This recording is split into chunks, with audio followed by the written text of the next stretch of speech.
oude tijden herleven in het Limburgs Museum in Venlo. Letterlijk en figuurlijk.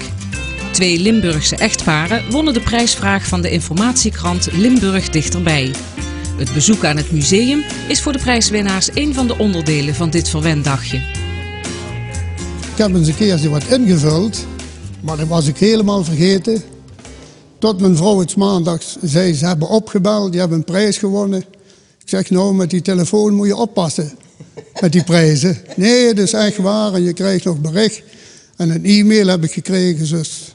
En toen schoot het me weer naar binnen. Maar ja, dit is natuurlijk ongekend. Ik vind het echt een prachtig museum en het zal niet de laatste keer zijn dat we hier zijn geweest. Het hoogtepunt van het museumbezoek is de wisseltentoonstelling Het Glazen Album van Limburg. Hier worden glasnegatieven uit de jaren 30 tentoongesteld. Daarboven, dat is waar het museum is, hè. In die grote straat. Mevrouw, hebben ze lustig gemaakt? Want ze wilden haar een naam geven. Ze wilden de persoon een naam geven. De winnaars worden de hele dag in de watten gelegd. Ze weten niet wat hen te wachten staat als ze 's ochtends worden opgehaald. We zijn in Zevenum geweest bij een palingkwekerij. Glaspaling, was geweldig.